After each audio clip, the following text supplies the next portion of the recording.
Hey friends. I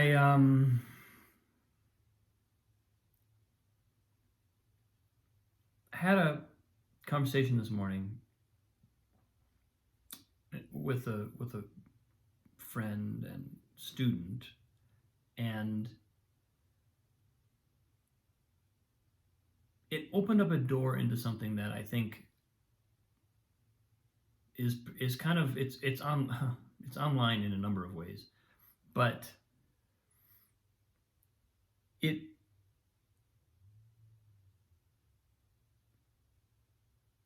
it's like it had so I think the reason I'm struggling to articulate it is because it's close to me in a couple of ways, and I think you'll see what I mean when I actually manage to get it out. But basically, what showed up is a recognition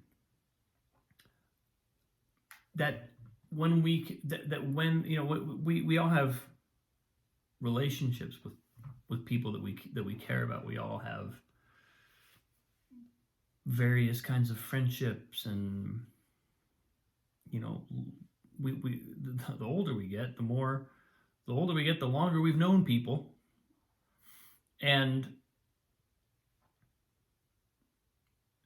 as a matter of course in life, there are times when we are called upon to hold space or be there for people who are going through a painful experience. And something that this came out of the conversation today, but it also really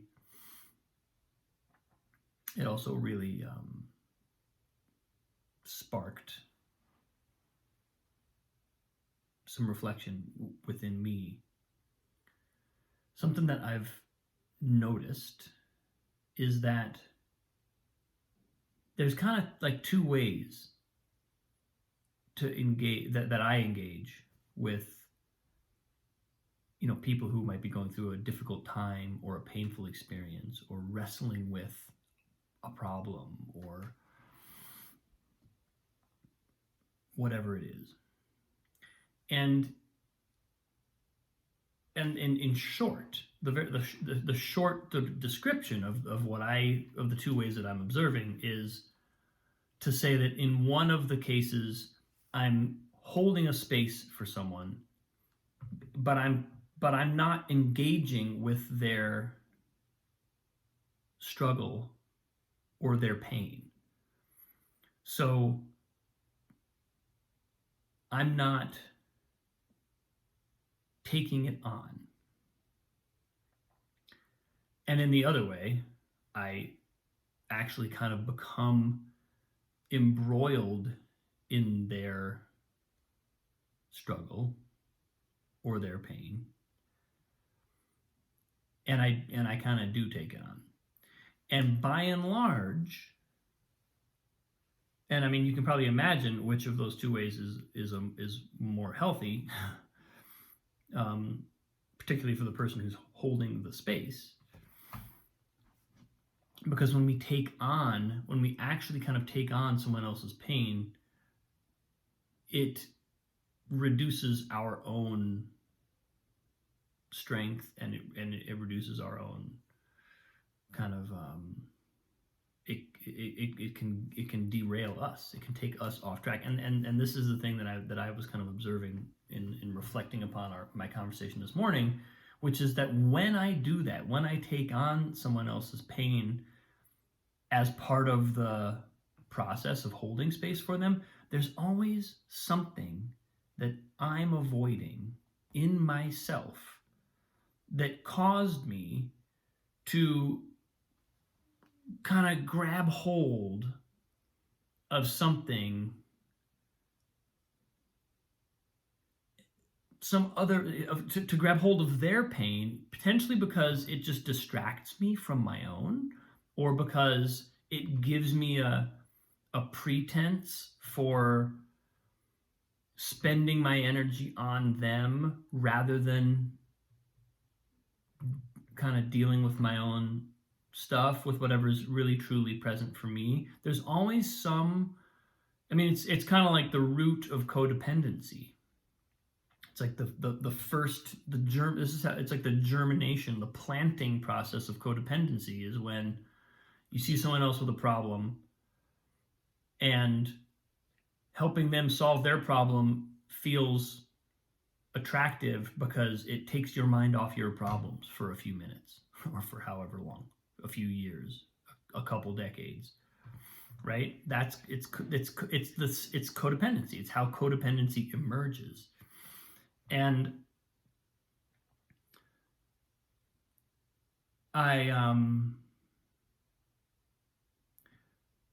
part of what has showed up for me today is just a real recognition of the fact that on some level, I always know which one it is. I always know which way I'm going. And it also should be said, for the record, that when we go that second way and we kind of take on someone else's pain, it also makes us far less effective at healing them. Because now, I mean, think about it. If their pain gives us an excuse not to deal with our pain, we are now invested in them having pain. Does that make sense? So in other words, we are now incentivized completely, almost, I would say almost entirely unconsciously, subconsciously certainly, we are now incentivized on some level to make sure they keep having pain, because that's how we escape our own, is by helping them, helping them. So this is kind of like the cycle, or the mechanism of codependency in its like infant form. And I think there's a tremendous amount of value in just noting that, acknowledging that that's how it works, because it creates lucidity with regard to what actions are we actually taking and how are we actually navigating experiences like that. Because obviously the answer isn't to just not help people when they're in pain, or to not be available to hold space for people who need it. That's not the answer. And we want to, and it gets, it gets subtle, because it's like, well, if I am experiencing, if I do have my own issues that I'm running away from, should I then not be helping other people? Well, no, it's actually more of an internal. I think the thing that I said a moment ago is my biggest realization from this reflection, which is that to the extent that helping someone else is an escape from my own issues, we actually have to be honest and say, I can't possibly be helping them if on some level I'm invested in them having a problem.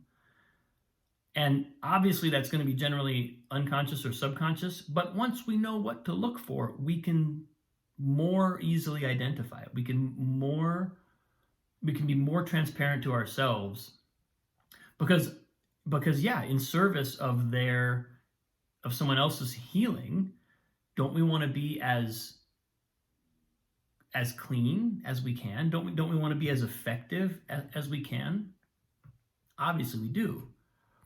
And so again, this just clarifies the fact that in order to do that, we have to have a certain amount of willingness to face anything in ourselves that might be there, whether it's fun to look at or not, and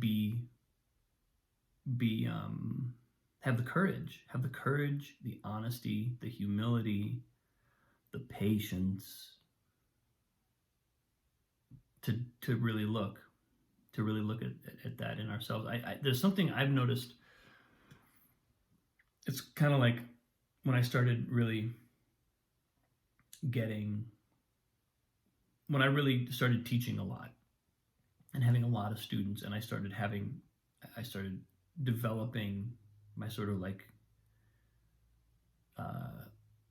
my faculties as a teacher, I started to notice this thing where a student would start manifesting something, whether it's piano or any other kind of teaching that I do.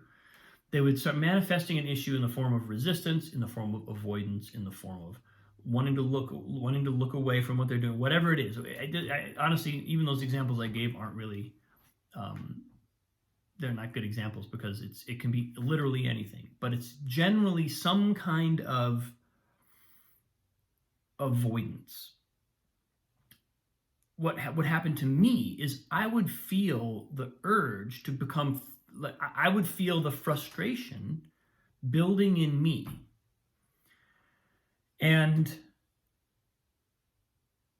the key that unlocked it all was when I realized this is not my frustration with them.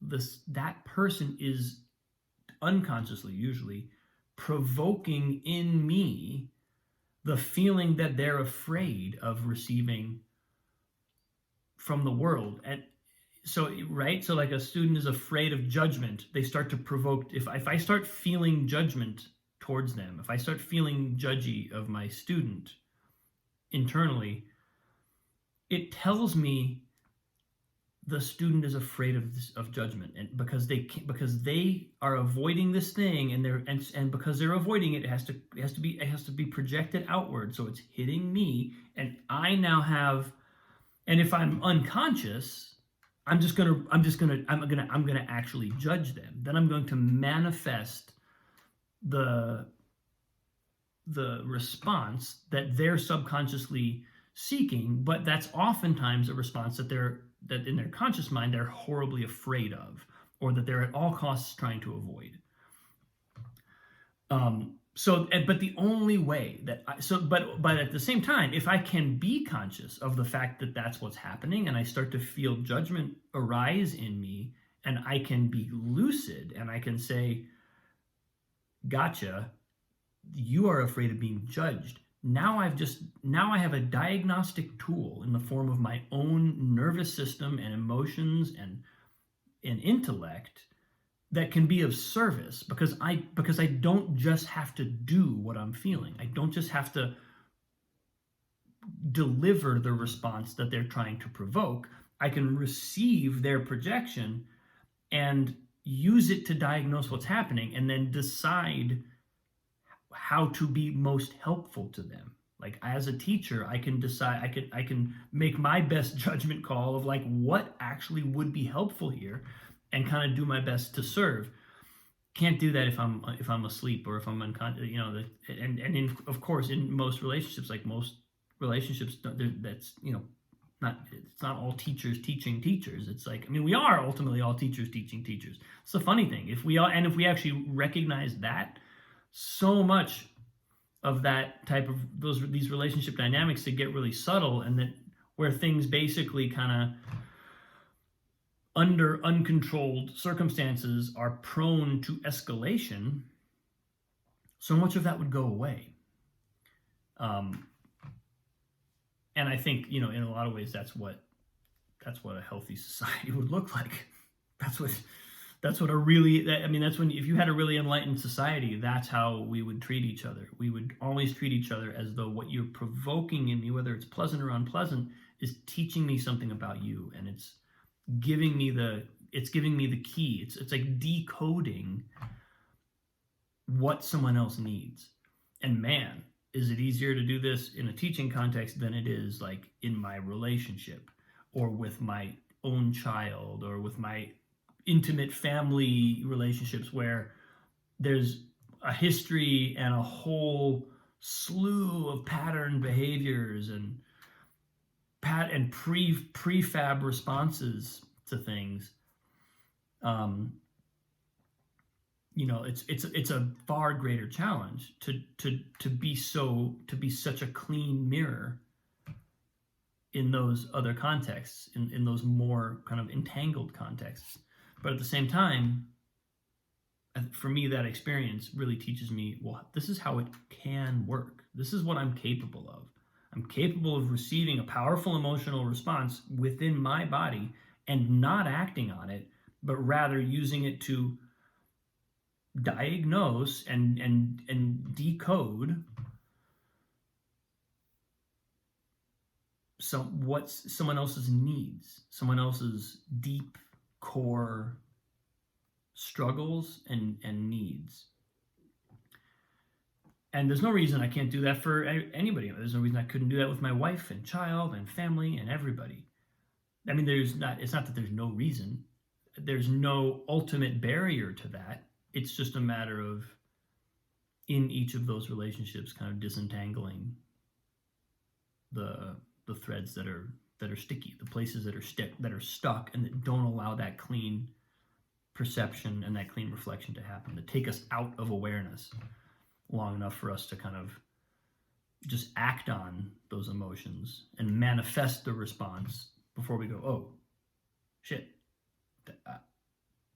I didn't mean to do that. That wasn't even me. I don't even know why I did that. I just did it, you know. So anyway, yeah, it's big stuff, and really kind of something that I'm going to take with me. And you know, again, you have a moment like this where you kind of see this, and it's like, okay, now you know. Now you know it. Can't go back to not knowing it. So can I live that way?